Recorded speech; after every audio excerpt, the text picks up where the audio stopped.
A hideous social experiment. 4 teams, 16 Vikings naked, with no map, no portal, hostile NPCs, and complete gear and skill loss on death. Friendly fire, fire hazards, and a mod that turned them into Ashlands-level creatures every 3 deaths completed the horror.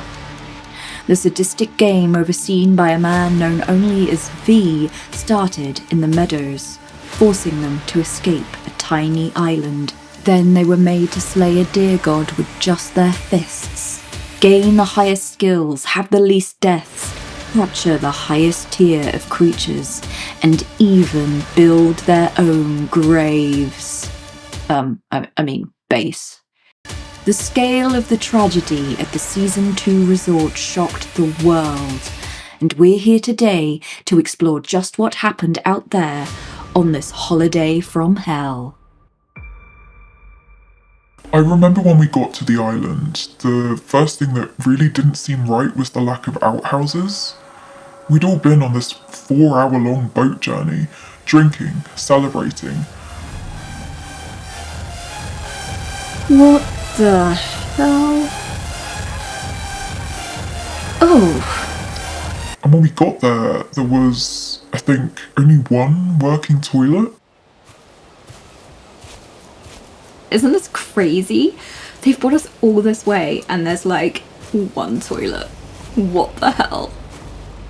See? All out of order. Guys, we're completely out of toilet paper. What? Oh no! Oh, not again. Why does this keep happening? Are you okay? What was in that mead? It was just... nothing felt like a 5-star experience. Everything felt kind of rushed. Even the eco-friendly, renewable, low-energy hot tub that they'd raved about just felt thrown together. There were even stains on the sheets. The holiday makers were then left without food and water, in direct sun, without adequate shelter for days, waiting for the island staff to start the filming event. I don't think we truly realised what it was going to be like until we got the first message that someone had died. And it was one of our own. No, no, no, no, no, no!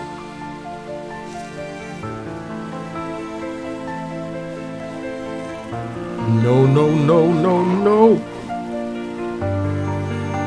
Oh no! No, no, no, no, no!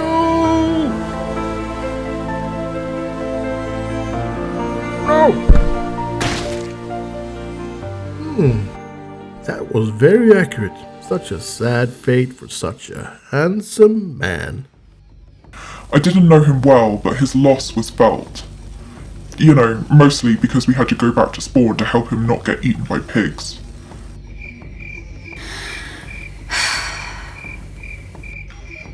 Yep, we're helping. In the end, it wasn't our choice to go back, but an accident that brought us to him. And it happened as all things on the island did. It was the start of a trend for us. The things you wouldn't think, wouldn't believe could hurt were the things that cut deepest. Shit. Oh, shit. Oh, shit. We lost everything in the fire. So... And we tried. We really did, but without food, the shore was too far away. We had to hope for rescue before we succumbed to the monster inside of us. I know how it sounds, I know, but you have to understand, when V told us that if we fail more than 3 times, we'd become a danger to our team, I mean, you do, don't you? You think it's just a metaphor, a story. We knew it was a holiday and that they were filming it for TV. There had to be a hook. But it was real. We woke up that first morning and knew. You just felt different. You felt the warnings. And by then we'd seen it. We'd seen what people turned into.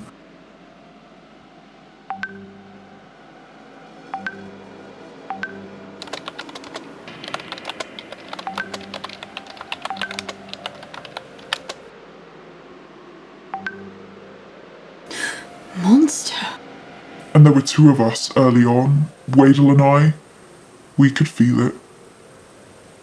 After those early mistakes, it was restless inside us. Sounds dramatic, but it was always there. Chewing at the backs of our minds, whispering, waiting to tear our friends to shreds the moments we stopped concentrating. Oh shit. Shit. Ah. It was a guy named Ribeye who saved us. We didn't know each other, he was just some guy, but it's as simple as that in the end. Sometimes it's just the Viking code, you know, hoes before bros. He put it all on the line. To this day, I don't know how he did it, but he swam that gap, alone, in the freezing water, and he got to us. He got us out.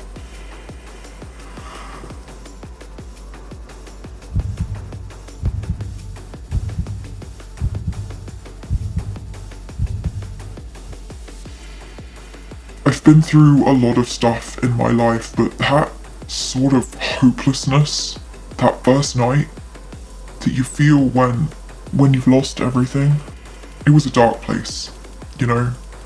All around us we could hear it, the screams, the crying. It was hard not to lose hope, not to lose yourself, just waiting for the sun to rise. It was the small things that kept us going. A meal shared with a stranger, reaching out to help others. It reminded us that even though we had these thoughts, these monsters inside us, we were all still human. Meanwhile, unknown to the holidaymakers at the time, their treatment and the awful struggles of that first night were causing problems behind the scenes. Staff, tasked with keeping tabs on the Vikings, began to protest, and soon take action themselves. Burn the rules! Burn the rules! Burn the rules! A note, hidden between a delivery of team cloaks, was secretly relayed to the teams.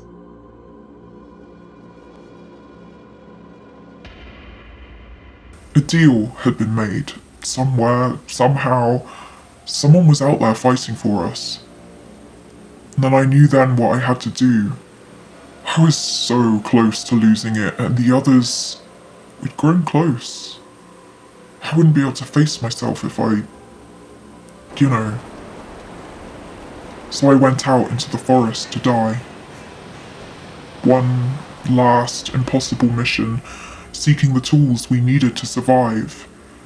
I felt my death had to count for something, and if it couldn't, then, well, it had to happen far away from the others. I never expected to succeed, let alone do so 3 times. Each time I went into the forest, I thought, this is it.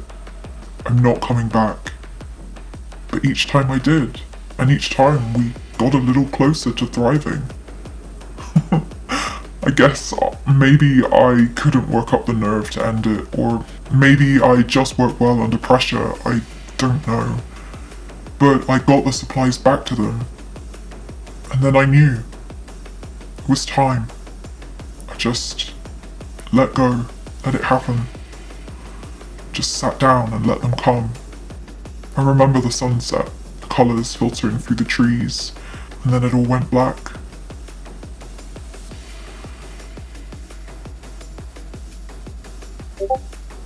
When I woke up, I was back in my bed, and the monster was quiet again. I guess, as these things go, the journey that took us west after that to find a place away from the others, a place that still had some supplies, went well. Ribeye?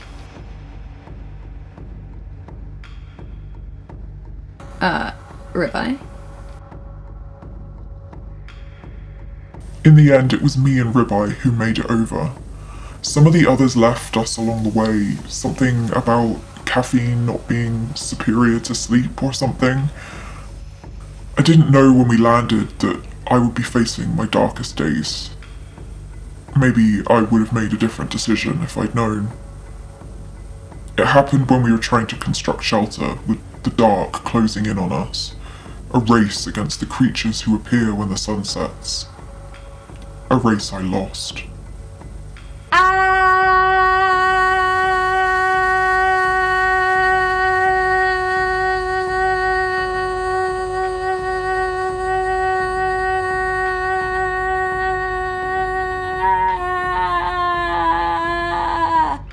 No, Nick, could you...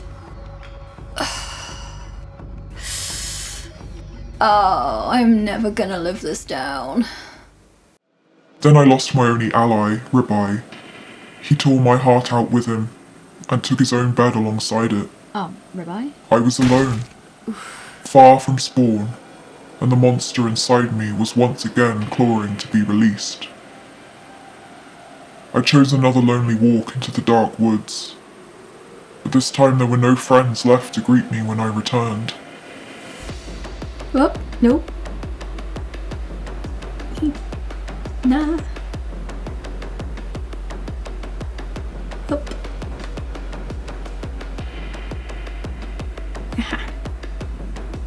Ah. Oh. Well, that's Sarah's problem now. But Ribeye? Ribeye chose different. Against all the odds, something changed in him after that. Time and again, I would receive messages of him in places he just shouldn't be. As if his very existence was a middle finger to our oppressors. Neener, neener, neener. You can't see me. He's looking for me. Where'd he go? Yeah. Where'd he go? Right here I am. Take care. Yay! Yay! Well done. Amazing. Thank you. I was alone, but his courage, his daring to laugh at all we faced, kept me strong enough for the others to find me. And from that moment on, even when we lost ourselves, we knew we were stronger than this hopelessness. I think nothing embodied that as much as Captain Waddle's sacrifice. Everyone knows about it. It was all over the news, but it was another thing to be there for it, to know what it meant. I cannot. I will not cause harm to you, my brethren. I will not be like them. We do not need their pity or their mercy. We will rise and rise again. We will fall. We will write curses like poetry. When we hurt, we will write terrible puns into song. For this is not death that is failure, but it's failing to laugh that is death. Laugh, my friends, and remember me. Ooh. Ouch. I know. Oof. Ah. Ow. I know.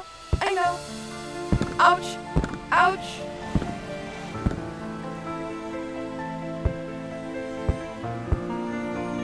Ouch. Eee. Ah. Ooh. I know. Ow. Oof.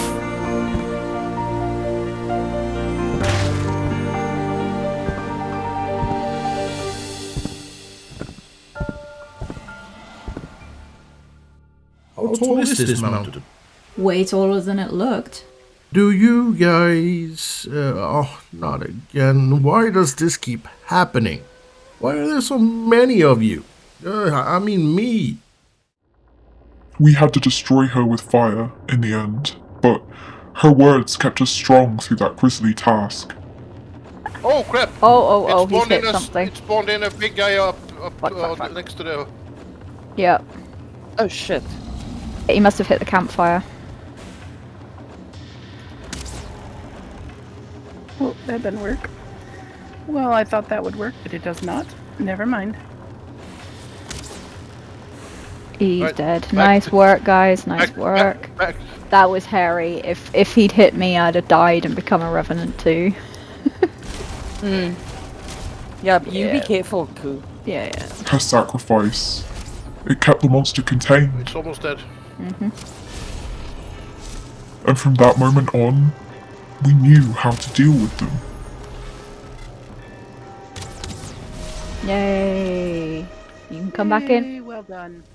We even named the pit stop eventually, following instruction to keep Wait the a laughter minute. flowing, You only died once this entire time, Crumbs? I suppose. I have. I mean, which one of me has? Having What? friends gleefully line What? up to shoot What? electric What do you arrows. mean? What? Kinda made you feel bad. No, no. Will this nightmare never end? Holidaymakers continue okay. that, which we will discover more after the break. It's tough on ground. It's tough on mounds. Just watch it get to work on this penny. Seal it ho! Bang! And the land is flat. After 100 days of chaos, the team scores are yellow in first, blue in second, red in third, and green winning the coveted trophy of most deaths. But you, yes you, can change all that. Vote now for your favourite build. And remember, each creator has their own equally unhinged video to share with you. Okay, no, their videos actually might make some sense.